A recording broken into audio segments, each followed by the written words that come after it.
ہم گناہ کے دلدل میں پھنسے تھے مگر آپ کی شفقت کبھی ہوئی نہ قلیل۔ خلق مرتی ہے کیوں بھوک سے یا رب، جبکہ آپ ہی ہیں ازل سے سب کے کفیل۔ اور سبھی کرتے ہیں ذکر صبح مسا، کیونکہ آپ ہی ہیں کائنات رب جلیل۔ یا جلیلو دا سب لائن 1۔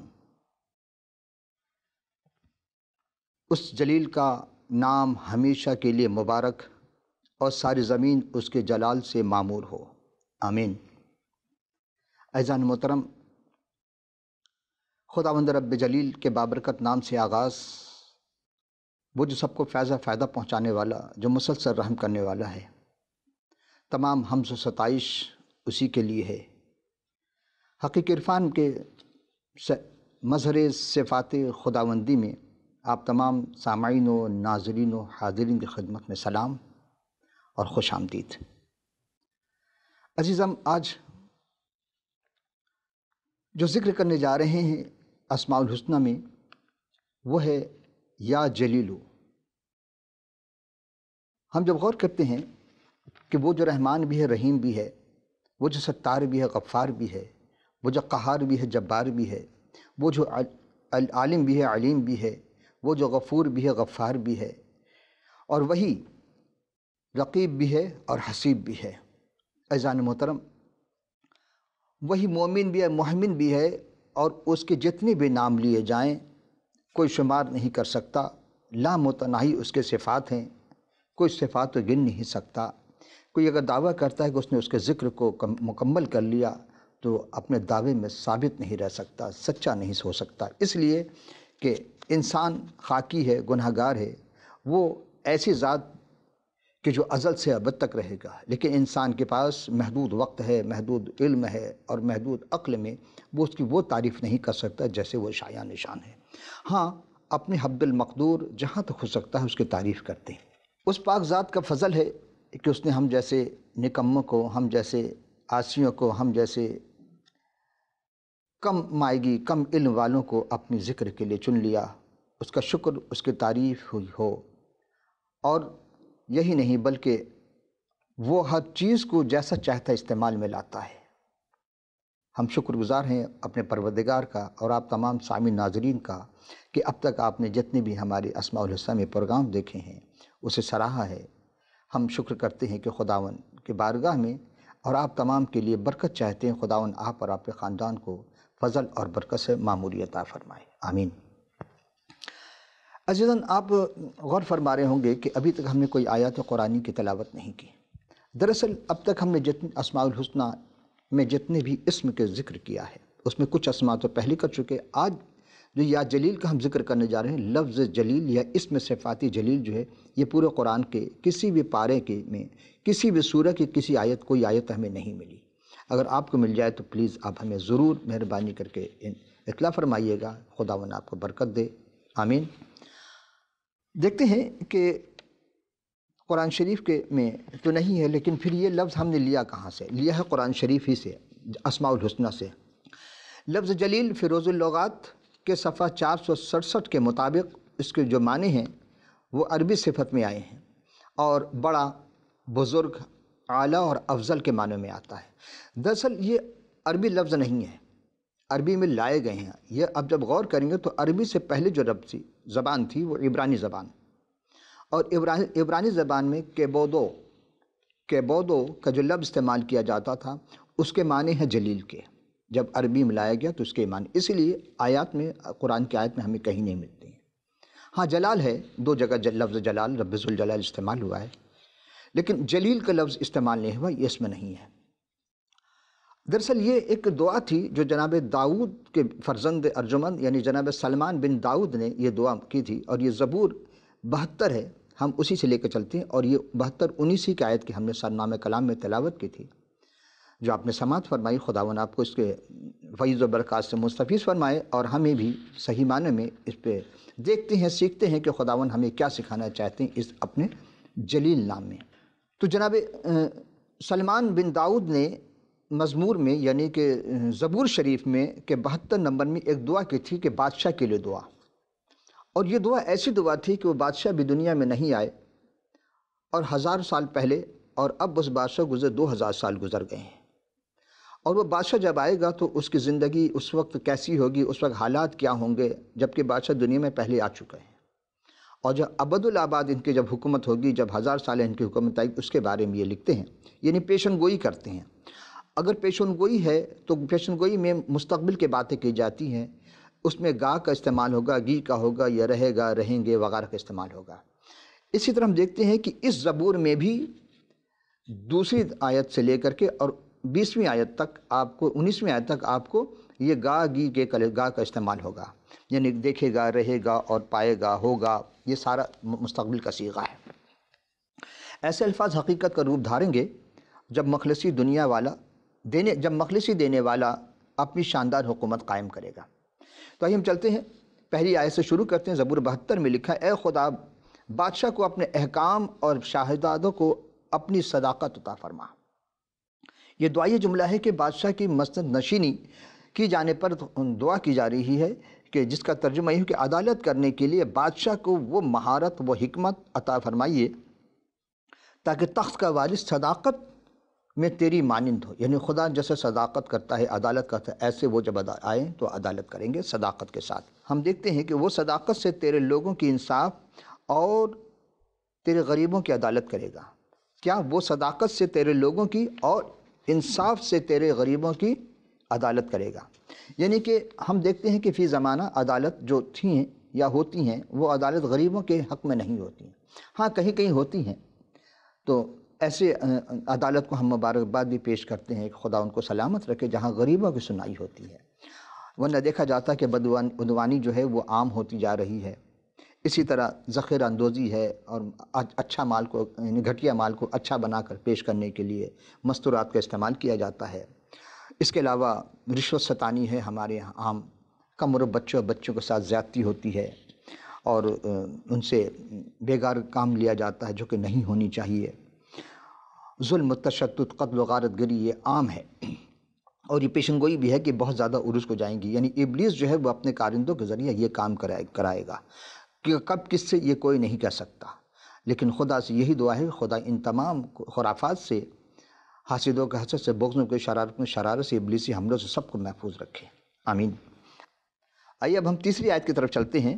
ان لوگوں کے لیے پہاڑوں سے سلامتی اور پہاڑوں سے صداقت کے پھل پیدا ہوں گے۔ کن لوگوں کے لیے؟ جو لوگ خداوند کے حضور آئے، انہیں قبول کرتے ہیں، تو پہاڑ پر لوگوں کے لیے سلامتی، خوشحالی کے فصل ہوں گے۔ یعنی پہاڑ پر یہ فصلیں نہیں ہوتی، چوٹیوں پر نہیں، لیکن ہوں گی، اور چوٹیوں پر صداقت کے پھل ہوں گے۔ یعنی کتاب مقدس میں اب یہاں ایک ایسا جملہ استعمال کر دیا گیا ہے کہ اکثر حکومتی اختیارات کا نشان ہوتا ہے، یہاں شاید اس خیال کو پیش نظر رکھا گیا ہے یا پیش کیا گیا کہ جناب مسیح کی جو بادشاہت ہوگی اس میں رعایا کو ملک کی تمام عدالتوں سے انصاف کی توقع ہوگی، یعنی عدالت عالیہ کے ماتحت جتنے بھی لوگ ہوں گے، جتنے بھی عدالتی ہوں گے، ان کے ساتھ انصاف کا دور دورہ ہوگا۔ یہ مستقبل کی باتیں ہو رہی ہیں۔ ابھی جناب سلمان جوان ہیں، یا جناب سلمان کی حکومت ہے، اور یہ آنے والے وقت 2000 سالہ حکومت کے بارے میں کہہ رہے ہیں، اور وہ شخصیت جناب مسیح کی ہے۔ آئیے چوتھی آیت میں دیکھتے ہیں کہ وہ ان لوگوں کو، غریبوں کی عدالت کرے گا، جو محتاجوں کی اولاد کو بچائے گا اور ظالم کو ٹکڑے ٹکڑے کر ڈالے گا۔ دیکھیں زمانے سے بالکل ہر زمانے میں یہی ہوتا رہا ہے کہ غریبوں کی عدالت میں کوئی سنوائی نہیں ہوتی، اور جو محتاج ہوتے ہیں ان کی اولادوں کو پیس دیا جاتا ہے، انہی پر سارے الزام عائد کیے جاتے ہیں۔ جو دولت مند ہوتے ہیں وہ بچ جاتے ہیں، اور ظلم کے ٹکڑے ٹکڑے کر ڈالے گے، جو ظالم ہوگا ظالم کے ٹکڑے ٹکڑے کر ڈالا جائے گا۔ صدیوں سے غریبوں اور حاجت مندوں اور محتاجوں کے پر ظلم کیا گیا، یتیموں پر ظلم کیا گیا، ان سے کام لیا تھا، انہیں اجرت کم دی جاتی رہی، انہیں ایذائیں دی گئیں، اور انہیں قتل بھی کیا گیا۔ تو 1000 سالہ بادشاہت میں بادشاہ خود ان کے سلامت جو ہوں گے اس وقت خود ان کے وکیل ہوں گے، اور انہیں ہمیشہ ہمیشہ کے لیے رہائی دلائیں گے، اور ان کا استحصال کرنے والوں کو سزا دیں گے، یعنی جو بھی ظلم کر چکے انہیں وہ سزا دیں گے۔ 5ویں آیت میں کہ جب تک سورج اور چاند قائم ہے، لوگ نسل در نسل آپ سے ڈریں گے اور ڈرتے رہیں گے۔ 6ٹھی آیت میں ہے کہ وہ کٹی ہوئی گھاس پر مہ کی مانند اور زمین کو سیراب کرنے والی بارش کی طرح نازل ہوگا، یعنی کہ جب تک سورج ہے، چاند ہے یا قائم ہے، نسل در نسل کی جو ان کی رعایا ہوں گی ان کی تعظیم کریں گی، اور ان سے ڈرتی رہیں گی، ان کا وجود سودمند ثابت ہوگا، ان کی تازگی باعث برکت ہوگی، بلکہ ایسے جیسے کٹی ہوئی گھاس پر مہ برستی ہے اور تب پہ زمین پر بارش کا نزول ہوتا ہے، یعنی بارش سودمند ثابت ہوتی ہیں۔ اسی طرح اس بادشاہ کی حکومت میں ان غریب، بیوہ، یتیم، مساکین کے ساتھ ہوں گی۔ 7ویں آیت میں کہ اس کے ایام میں صادق برمند ہوں گے، اور جب تک چاند قائم ہے خوب امن رہے گا۔ دیکھیں، وہ حقیقی ملک صدق ہوگا اور صداقت اور امن کا بادشاہ ہوگا۔ یعنی سب سے پہلے صداقت کی بات آ رہی ہے، سچائی کی بات آ رہی ہے، پھر امن کی بات آ رہی ہے۔ جس حکومت میں جہاں صداقت نہیں ہے، کذب ہے، جھوٹ ہے، وہ ملک ترقی نہیں کر سکتا، وہاں امن نہیں آ سکتی۔ اسی لیے کلام میں کہا جا رہا ہے کہ پہلے صداقت کی بات ہوگی، جو کہا جائے گا سچ کہا جائے گا، تو عدالت بھی ہوگی اور امن بھی ہوگا۔ اور صداقت کا انجام صلح ہے، اور صلح جو ہے وہ صداقت ہی سے کا پھل ہے۔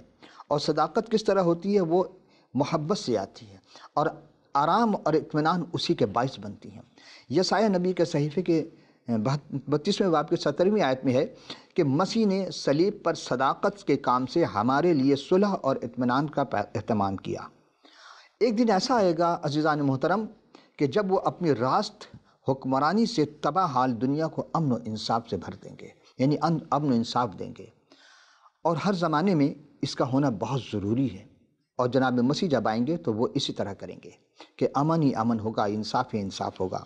8ویں آیت ہے کہ اس کی سلطنت میں سلطنت سمندر سے سمندر تک اور دریائے فرات سے زمین کی انتہا تک ہوگی۔ جس زمانے میں سلطنت برطانیہ کی حکومت میں جو عسکری خدمات لوگ انجام دیتے رہے، یا آج بھی جو لوگ اگر زندہ ہیں کافی عمر دراز ہو چکے ہوں گے، ضعیف، کبھی آپ ان سے پوچھیں تو کہیں گے جی وہ حکومت تھی برطانیہ کی، اور خود جیسے جیسے اس کی حکومت ختم ہوتی گئی، وہ جو نو آبادی علاقے میں ان کی حکومت تھی وہ جب ختم ہو گئی تو کیا ہوا ہے کہ تاج برطانیہ یہ کہنے پر فخر محسوس کرتا تھا کہ جی ہماری حکومت میں سورج کبھی غروب نہیں ہوتا تھا۔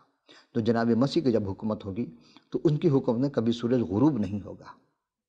اور ہم دیکھتے ہیں کہ کیونکہ وہ عالمگیر ان کی حکومت ہوگی، اور منتشر نوآبادی نہیں ہوگی، بلکہ وہ ہر قوم اس میں شامل ہوں گے، یعنی ہر زبان بولنے والے اس میں شامل ہوں گے۔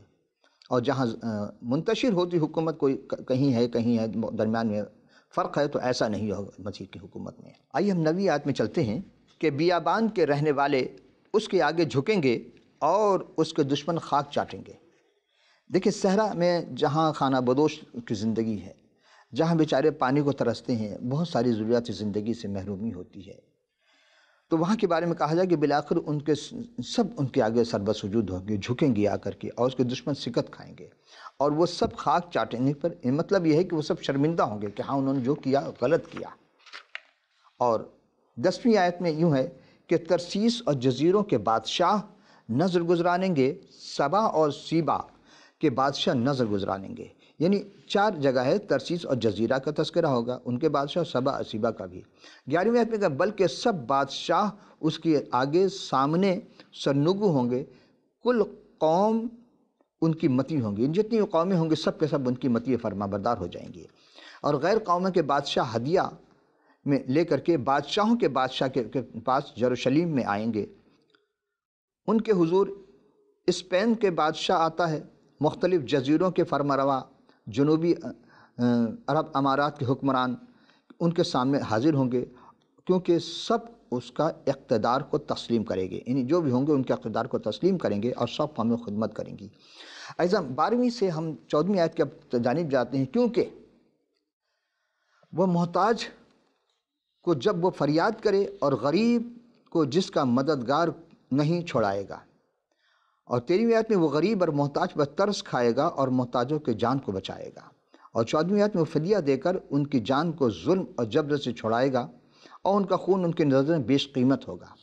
یعنی کہ جہاں حاجت مند ہیں جتنی بھی دنیا میں، وہ سب کے سب بادشاہ جو ہے ان سب پر ترس کھائے گا، کیونکہ غریب بادشاہ غریب پر ترس نہیں کھاتا، لیکن یہ واحد بادشاہ ہوگا جو غریب پر ترس کھائے گا، اور ایک زبردست مخلصی دینے والا، اور غریب، محتاج، یتیم، بیوہ، مسکین، لاچار، ان تمام کے لیے وہ سامنے خود آئے گا، کیونکہ کمزور اور حاجت مند کو فوری طور پر امداد فراہم کریں گے اور اس کی بارگاہ میں حاضر ہونے ہوں گے۔ وہ انہیں ناراستیوں اور ظالمانہ سلوک کرنے سے چھڑایا جائے گا۔ جو اس پر ظلم کرے گا اس پر ظلم کا بدلہ اس سے لیا جائے گا کہ انہوں نے کیوں کیا، اور دنیا والوں پر ظاہر کرے گا کہ ان کی ناجیں کس قدر قیمتی ہیں۔ یعنی انسان دنیا میں خدا کی نگاہ میں سب سے قیمتی سرمایہ ہے، اور انسان ہے جسے خدا نے اپنی شبیہ شکل میں پیدا کیا۔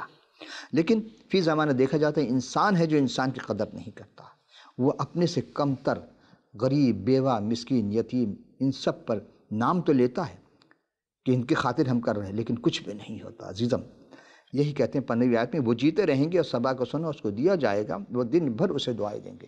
ظاہر سی بات ہے جب غریب، یتیم، بیوہ جب اس کے کام ہو جائیں گے، وہ دعا ہی دیتے رہیں گے، ذکر کرتے رہیں گے اس بادشاہ کا، اس کی حمد و ستائش کریں گے، اور لوگ طلوع آفتاب سے غروب آفتاب تک اس کی دعا سے تھکیں، اس کو دعا دیتے ہوئے تھکیں گے نہیں۔ اور اسی طرح زمین کی زرخیزی ناقابل بیان ہوگی، کوٹھری اور کھتے اناج سے بھرے ہوں گے، حتیٰ کہ جن جن جگہوں پر کبھی کاشتکاری نہیں کی گئی تھی وہاں کاشتکاری ہوگی، وہاں فصلیں اگیں گی۔ پہاڑ کی چوٹیوں پر اناج اور کھیت یوں لہرائیں گے جیسے لبنان کے جنگل میں ہوا سے لہراتے ہوں گے، اور ایسے انسان شہروں میں کھچا کھچ بھرے ہوں گے، لیکن پھر بھی اناج میں کمی نہیں ہوگی، خوراک میں کمی نہیں ہوگی۔ کوئی ذخیرہ اندوزی نہیں کرے گا، جس طرح آج کے دور میں لوگ ذخیرہ اندوزی کر کے اپنی چھپا کر ذخیرہ اندوزی سے آنے والے وقت میں قیمتیں بڑھا کر کے اور غریبوں کا استحصال کرتے ہیں۔ نہیں عزیزو، ایسا نہ ہو، ان کے زمانے میں نہیں ہوگا۔ اور ہر آنے والی حکومت کو وہ چیلنج ہے کہ دیکھو تم خدا کے رزق کو، خدا کے مال کو، خدا کی اناج کو غریبوں تک پہنچاؤ، لیکن بالکل اس کا الٹ ہوتا ہر جگہ۔ عمرہ کے دسترخوان سجے ہوتے ہیں اور غریب بیچارہ ٹکڑے کو ترس رہا ہوتا ہے۔ جانتے اس کا کیا انجام ہوگا؟ ہمیں ایک واقعہ یاد آتا، ایک شخص تھا لازر، اور ایک امیر ترین آدمی تھا، وہ اس کے محل کے سامنے پڑا رہتا تھا۔ اس کے دسترخوان پہ جو چیزیں گرتی تھیں، جو ٹکڑے گرتے تھے، وہ جانور کو تو مل جاتا ہے، لیکن اس بیچارے لازر کو نہیں ملتا تھا۔ لیکن اتفاقاً کہ لازر کا جب انتقال ہو گیا اور کچھ عرصے کے بعد اس امیر آدمی کا بھی، تو دیکھا کہ لازر جو ہے جناب ابراہم کی گود میں ہے، اور وہ جو امیر ترین آدمی تھا وہ اب وہ اس جگہ پہنچ گیا جہاں اس کا تصور میں بھی نہیں تھا۔ تو وہ آواز دیتا ہے جناب ابراہم کو، یعنی ابراہیم علیہ السلام کو، کہ وہ جو لازر تمہارے گود میں ہے وہ تو ایسا نہیں تھا، آج وہ جیسا شاہانہ زندگی گزارتا ہے۔ اس سے کہیں کہ کم از کم وہ اپنی انگلی پانی میں تر کر کے ایک قطرہ میرے حلق میں، ہماری ہونٹ پہ ٹپکا دے۔ تو جناب ابراہیم نے کہا کہ تمہیں زندگی میں اتنی چیزیں ملی، لیکن تم نے اس وقت آذر کا خیال نہیں کیا، آج تمہیں کچھ بھی نہیں ملے گا۔ تو ایسا نہ ہو عزیزوں کہ آذر والا اور اس امیر والا بات ہو جائے کہ غریب آذر وہ کہیں سے کسی اور مقام پہ خدا کے بارگاہ پہنچے، اور جو یہاں عیش و آرام کی زندگی گزار رہے ہیں وہ جہنم میں چلے جائیں۔ خدا نہ کرے۔ اب بھی موقع ہے کہ ہمیں سنبھلنا چاہیے۔ اس کا نام ہمیشہ قائم رہے گا، جب تک سورج ہے اس کا نام رہے گا، اور لوگ اس کے وسیلے سے برکت پائیں گے، سب قومیں اس سے خوش نصیب کہیں گی۔ اس کا نام ہمیشہ قائم رہے گا۔ عزیز، ہم لوگ ابد تک اسے پیار کریں گے، اس کی تعظیم کریں گے، اور سورج جو ہے وہ کبھی بھی یعنی کہ سورج سے جب طلوع اور غروب تک لوگ اس کی حمد کریں گے، اس کی تعریف کریں گے، اس کی ستائش کریں گے، اس کی تمجید کریں گے۔ وہ واحد ایسا بادشاہ ہوگا۔ اور یہی نہیں بلکہ ابراہم سے خدا نے ایک زمانے وعدہ کیا تھا، اور اس میں تمام قوموں کو برکت کی دعائیں خدا نے وعدہ کیا تھا کہ تمام قومیں برکت پائیں گی اور سب قومیں خوش نصیب کہیں گی۔ یہاں ہم آپ کو یاد دلاتے چلیں کہ اسی دعا کو، یعنی کہ جو خدا نے کہا تو اسے دعا کی شکل میں جب ہم نے غور کیا تو عربی زبان میں اس دعا کو درود ابراہیمی کہا جاتا ہے کہ اللہم صلی علی سیدنا ابراہیم وعلی آل ابراہیم انک حمید مجید، یعنی خدایا تو نے رحمت بھیجی ہے ابراہیم اور آل ابراہیم پر، بے شک تو تعریف کے لائق بزرگ و بالا ہے۔ دوسرا حصہ ہے کہ اللہم بارک علی سیدنا ابراہیم وعلی آل ابراہیم انک حمید مجید، یعنی خدایا تو نے پہلے میں کیا ہے، رحمت ہے، اور دوسرے میں برکت ہے۔ یعنی پہلے میں برکت رحمت بھیجی، اب دوسرے میں کہہ رہے کہ برکت ہے بھیجی ہے ابراہیم علیہ ابراہیم پر، بے شک تو ہی تعریف کے لائق اور بزرگ والا ہے۔ اب اسی چیز کو ہم دیکھتے ہیں پیدائش کی کتاب توریت شریف سے، توریت کی پہلی کتاب پیدائش، اس کے 12ویں باب کی دوسری آیت میں ہے کہ اور میں تجھے ایک بڑی قوم بناؤں گا اور برکت دوں گا اور تیرا نام سرفراز کروں گا، سو تو باعث برکت ہوا۔ دیکھیے جناب ابراہیم علیہ السلام کو خدا نے برکت دی، اور ان کی نسل کو برکت دی، اور جناب ابراہیم ہی کے نسل میں جناب داؤد آئے، اور داؤد کے نسل میں سارے انبیاء آتے رہے، اور پھر انہی کے نسل میں جناب مسیح آئے، جنہیں قرآن کے زمانے میں عیسیٰ کہا جاتا ہے، یعنی عیسیٰ المسیح۔ وہ جب آئے تو خدا نے وہ اس انداز میں آئے کہ ان کے بارے میں پہلے سے پیشن گوئیاں ساری بتا دی گئی تھیں۔ 700 سال پہلے یسائی نبی کے صحیفے میں ان کے بارے میں بتا دیا گیا کہ وہ ایک کواری حاملہ ہوگی، اس سے بیٹا ہوگا اور اس کا نام ایمانویل رکھیں گے، پھر وہ کیا ہوگا اس کے ساتھ، کتنی دشواری ہوں گی۔ زبور شریف میں اس سے پہلے زبور شریف میں جناب داؤد نے ان کی پیشن گوئیاں پیش کر دی تھی۔ آج ہم جس زبور کی تلاوت کر رہے ہیں، مسلسل آپ کی خدمت پیش کر رہے ہیں، وہ زبور 72 ہے، اور اس کی آخری اب 3 آیتیں رہ گئیں، یعنی 18، 19، 20۔ تو ہم 18 اور 19 کے پہلے تلاوت کرتے ہیں۔ خداون خدا اسرائیل کا خدا مبارک ہو، وہی عجیب و غریب کام کرتا ہے، اس کا جلال، یعنی کہ کیا مطلب کہ وہ اس کے جلال سے وہ سارے کام کرتا ہے، اور عجیب و غریب کام کرتا ہے، یعنی وہ کام جناب مسیح نے کیا جو کوئی نہیں کر سکا۔ کام کیا کیا آپ نے؟ کام وہ کام کیا ہے کہ مفلوج کو سبت کے دن انہوں نے شفا بخشی، مفلوج کو دوسری جگہ جو چھت، اوپر سے چھت کھول کریں کہ رش اتنا تھا، بھیڑ اتنی تھی کہ لوگ کمرے میں آ نہیں سکتے تھے، تو اوپر چھت پہ چڑھ کر کے لوگوں نے اس کے کھٹولے کو، اس کی چارپائی کو کیسے نیچے لائے؟ اوپر سے چھت کھول دی، اور کھولنے کے بعد چارپائی کو نیچے لائے۔ اس کی ایمان کو دیکھ کر جناب مسیح نے آج اگر کوئی ایسی گفتگو کرے اور اوپر چھت کھول دی جائے، اسے گرد و غبار گریں، تو مولوی صاحب، مفتی صاحب یا پیر صاحب کیا کہیں گے؟ ناراض ہوں گے، یہ کیا بدتمیزی ہے، دیکھو سارا گرد و غبار گر گیا، میرے کپڑے خراب کر دیے، وغیرہ وغیرہ۔ لیکن انہیں چراغپا ہو جائیں گے نا۔ لیکن جناب مسیح نے کہا کہ نہیں، انہوں نے نیچے اتارا، اور پھر اس کے ایمان کو دیکھتے ہوئے کہا کہ جا تیرے گناہ معاف ہوئے۔ وہ جو جلیل شخص، جو جس کی جلالت تھی، اسی نے کہا کہ جا تیرے گناہ معاف ہوئے، معاف کر۔ تو وہ جو فقیہ فریسی تھے وہ دل میں سوچنے لگے کہ یہ تو کام سوائے خدا کے کوئی نہیں کر سکتا، اور واقعی یہ عجیب و غریب کام جو جناب مسیح نے کیا، خدا کے علاوہ کوئی نہیں کر سکتا تھا۔ تو انہوں نے کہا یہ کہنا آسان ہے کہ تیرے گناہ معاف ہوئے، یا یہ کہنا آسان ہے کہ اٹھ اور اپنی چارپائی اٹھا کے چل پھر۔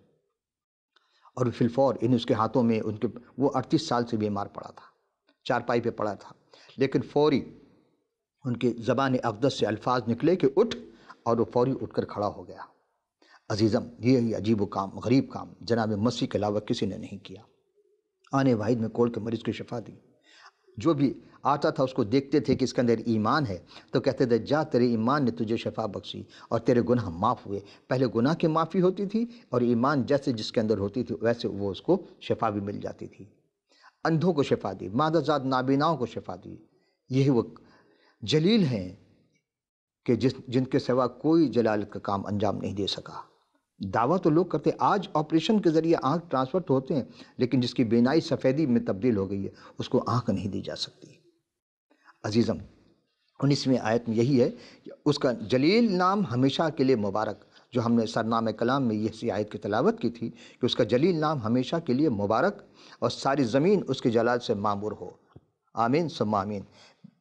عزیزم، زوید نویس یعنی جناب سلمان نے اپنے والد محترم جناب داؤد بن یسی کے حوالے سے اس کو لکھا تھا، اور آنے والے وقت کی نشاندہی کی گئی کہ ایک ایسا بادشاہ آئے گا جس کا کام جو ایسا ہوگا کہ کوئی اس طرح کر نہیں سکا۔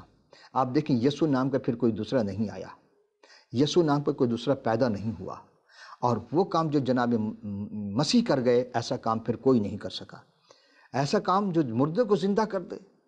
عزیزم، قرآن خود گواہ ہے کہ جو لوگ قرآن کی تلاوت کرتے ہیں وہ جانتے ہیں کہ ہاں سورہ مریم میں، سورہ آل عمران میں، سورہ مائدہ میں کس خوبصورت انداز میں جناب مسیح کی تعریف و توصیف بیان کی گئی ہے کہ وہ کام جو مسیح کر گئے کسی نے نہیں کیا۔ بس عزیزو، وہی ہیں جو جب اپنے جلالت کے لباس میں، اس جاہ و جلال کے ساتھ جب دوبارہ فرشتوں کے ہمراہ جب زمین پر ان کا دوبارہ نزول ہوگا، دوبارہ تشریف آئیں گے، دوبارہ جلوہ افروز ہوں گے، تو اس وقت کے لیے ہمیں ان کی تیاری کے لیے کیا کرنا چاہیے؟ ایسا نہ ہو کہ جس طرح فقیہ فریسی نے پڑھاتا تھا لیکن وہ کچھ نہ کر سکے، وہ فقیہ و فریسی ان پر دیکھ کر کے، تمام معجزات دیکھنے کے باوجود، ان کے شخصیت کو جاننے کے باوجود، کتابیں پڑھنے کے باوجود، ان کے پاس یہی توریت و زبور جو آج ہمارے پاس ہے ان کے پاس بھی ہے، انہوں نے اس سے کوئی فائدہ نہیں لیا، بلکہ وہ دشمن بن گئے۔ عزیزو، کہیں ایسا نہ ہو کہ ہم بھی فقیہ فریسی کی طرح ہو جائیں کہ ہماری آنکھیں ہوتے ہوئے بھی ہم اندھے ہو گئے، اور دل ہوتے ہوئے بھی ہمارے دل کی دھڑکن، سوچ ہوتے ہوئے ہم نہ سوچ سکے کہ جناب مسیح جب دوبارہ دنیا میں آئیں گے تو عدالت کریں گے۔ عزیزو، اس جلیل کا دامن تھام لیجئے کہ پھر ہمیں وقت نہیں مل، چونکہ زندگی ایک ہی دفعہ دنیا میں ملی ہے، اس کے بعد نہیں ملے گی۔ عزیزو، اب دامن وقت میں گنجائش نہیں رہی۔ آئندہ نشست میں کسی اور عنوان کے ساتھ پھر حاضر خدمت ہوں گے۔ اس وقت تک کے لیے اجازت۔ خدا حافظ ناصر۔